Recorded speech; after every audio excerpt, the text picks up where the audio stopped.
The watch I have today for everyone's viewing pleasure is the Tissot PRX, and this is the Powermatic 80 in the green color dial variant. So I've been recently, I don't know what's come over me, but I've been picking up fan favorites, the Casio Oak in my previous video, and this is of course the watch of the year. Well, you know, fans have been going crazy over this watch, and rightly so. This is the Tissot PRX Powermatic 80, and the Powermatic 80 means that it's the Tissot's automatic movement. They also have a quartz movement for half the price of this, but well, right off the bat, if you ask me, this is definitely the one to go for. There's so much that this movement brings to the table, and I can't wait to share with you guys my thoughts on this lovely timepiece. I really think that it is the best money that you can spend if you're coming into, you know, you want to transition over from the lower end budget watches into slightly pricier pieces. I think this is definitely the way to go to get maybe your first Swiss watch, so to speak. So before I go into the watch itself, I like to show you guys the packaging, just so you guys know what it's like. I'm not going to spend too much time on this. So this is the Tissot outer box sleeve, and inside here you will find the Tissot box. So I would say that this box is nothing fancy. It's pretty small. It's made of cardboard, but they have a nice little party trick here. It's a pop-up card with the Tissot HQ or Tissot factory cutout. And you have 2 years warranty, which I think is, you know, I feel is very decent for what the price you're paying. And pretty much that's it. Yeah, so the watch will just come on this. So let's get this out of the way. I think the packaging is decent considering the price. Basically, this watch will cost way under $1,000. I think I paid 850 Singapore dollars for this, and that's the best price I could find. So even if you get it around $900, $950 for what you are getting, this is really amazing value. So let me go to the specs right now. This watch comes in the Powermatic 80. This is the Powermatic 80 variant of the Tissot PRX. So as mentioned, you have the automatic variant, which is the Powermatic 80, and you also have the quartz. So the Powermatic 80, this is such an awesome movement. It beats at 3 Hertz, meaning that this second hand, it beats at the rate of 3 Hertz, similar to your Seiko movements. Most, you know, in your Seiko Turtles, in your Seiko Sumos, they commonly beat at 3 Hertz. And what really shines out for this movement is it has 80 hours of power reserve. So just for comparison, my Tudor Black Bay 58 has 70 hours of 70 hours of power reserve, and my Omega Aquaterra has 55 hours of power reserve. So isn't this an awesome feat, especially in a watch that's costing below $1,000? If you stay in the US, it's even way significantly below $1,000 US. So I think this movement is really what makes this watch such value for money. And of course, the design of the watch, you have this integrated bracelet, which is recently popularized by the Audemars Piguet's Royal Oak. And of course, I think if you're into this watch and you have read other reviews, you would know that this sort of design is not just solely from Audemars Piguet, but back in the 1970s, these are what this design is common with many of the other metal sport watches. So, well, you know what they say about fashion, right? It goes in a cycle, and I believe that, like, for example, case sizes, it used to be that 42 millimeters was really the smallest that anyone would go just maybe 5-10 years ago. With the release of the Black Bay 58, we're going back down to smaller case sizes, and that's becoming the norm right now. And I'm very sure we will see a change again in another 5 to 10 years or so. So what else do we have for the Tissot PRX Powermatic 80? Maybe I'll let the specs fly off now. The first end link to the first end link, I have to remove the watch for this so you will understand what I'm talking about. So being an integrated bracelet watch, which I'm not very familiar with, this is probably my first one. I've also had a bit of difficulty thinking what measurements and what specifications would be useful for you. So as you can see, the bracelet is integrated into the case, and what that means is that probably what the most important measurement would be if you're afraid that this watch is too large for you, other than the case size being 40 millimeters, the first link here to the other first link at the bottom is 51.2 millimeters. So at least you know where the links start dropping down. Here to here is 51 millimeters. And if you're still interested in the case size itself, the case from here to here, the lug to lug, so to speak, lug to lug, it is 44.3 millimeters long.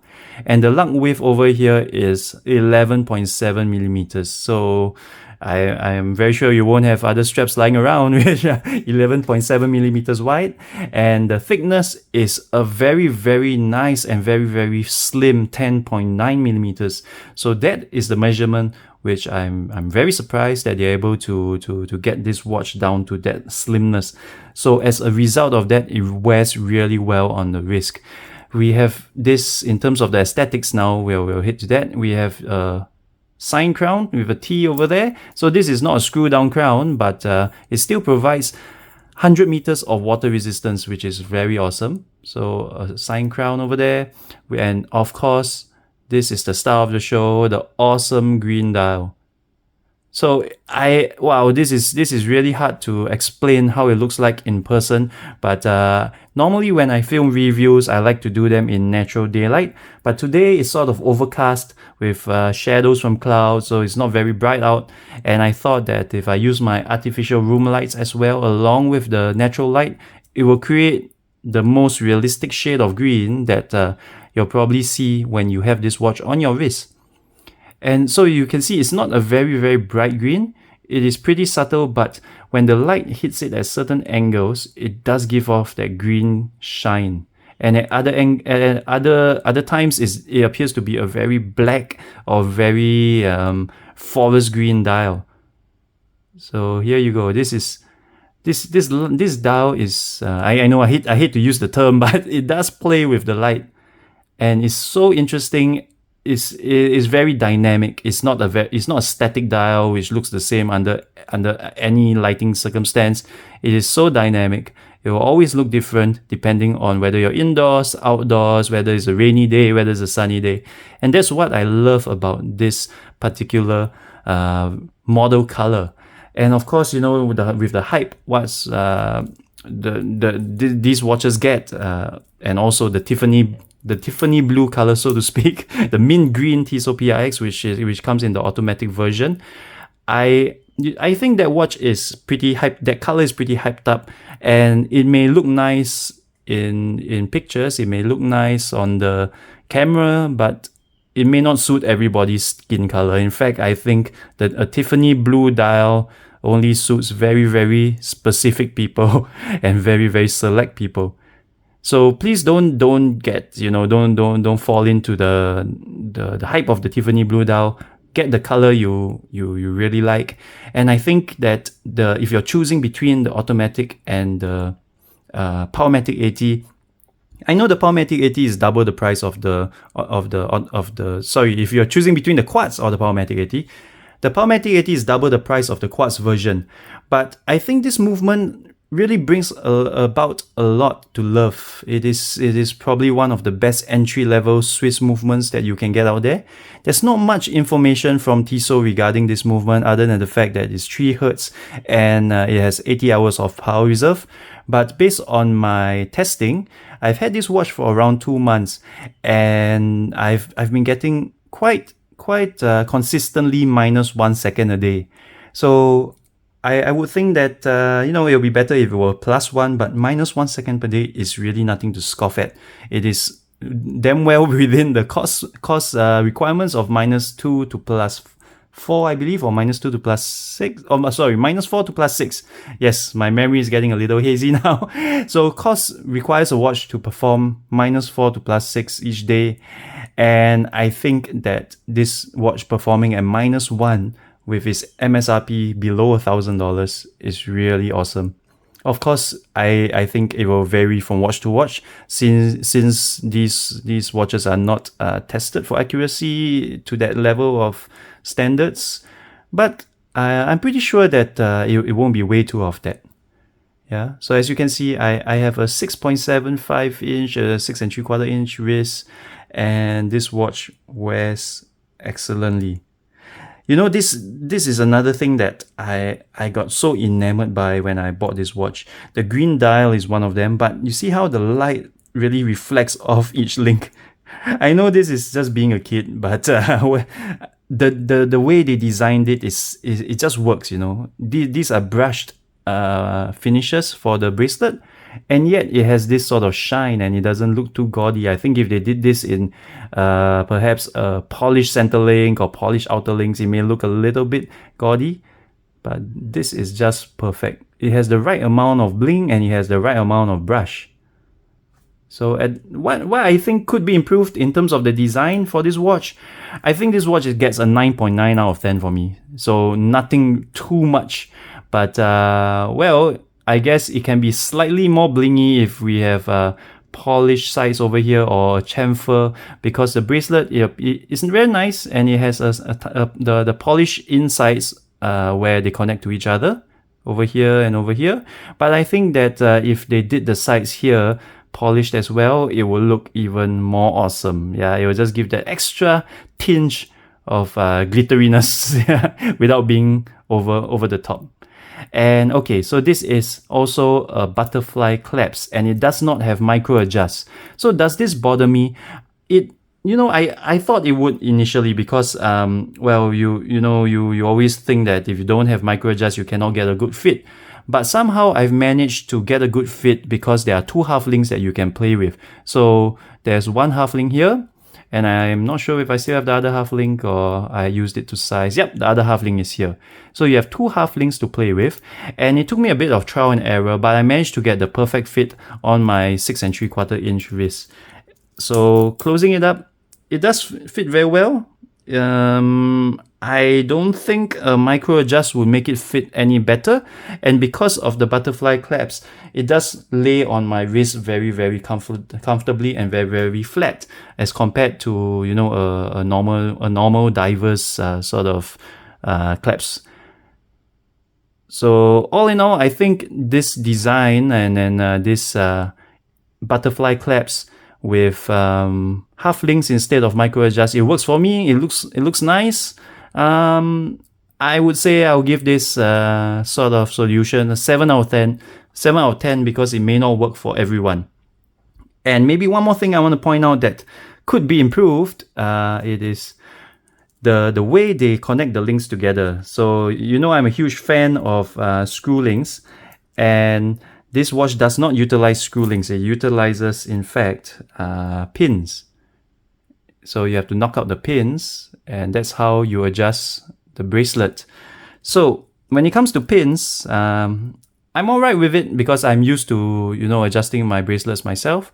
But I would like to see this probably upgraded to screw-in links, and I don't think that is impossible, even though we say that this is a pretty affordable watch. I don't think this is impossible because most micro brands do that nowadays. That would really make it so much easier to adjust your watch.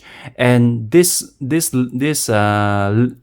pin as well, it is not a pin and collar, so it's not like the Seiko systems where you have a tiny collar and a pin. This is more of those pressure pins where you push in and you just pray that it will not come loose over time. So this does not give me the sense of security as compared to screw links, as compared to screws, and as compared to the pin and collar system that Seiko uses. But pretty much that's all the gripes I have. This watch is, I think I will just put it out there that if you are thinking of getting one, just do it, and you don't have to think further. This is a no-brainer, and I really mean that. I think out of all the watch reviews that I've done, I have watches that I love and I have watches that I find okay. But this is one watch which I think everybody can enjoy because it doesn't break the bank. It is not a cheap watch by any means. I'm not saying that. I'm not trying to sound privileged or anything.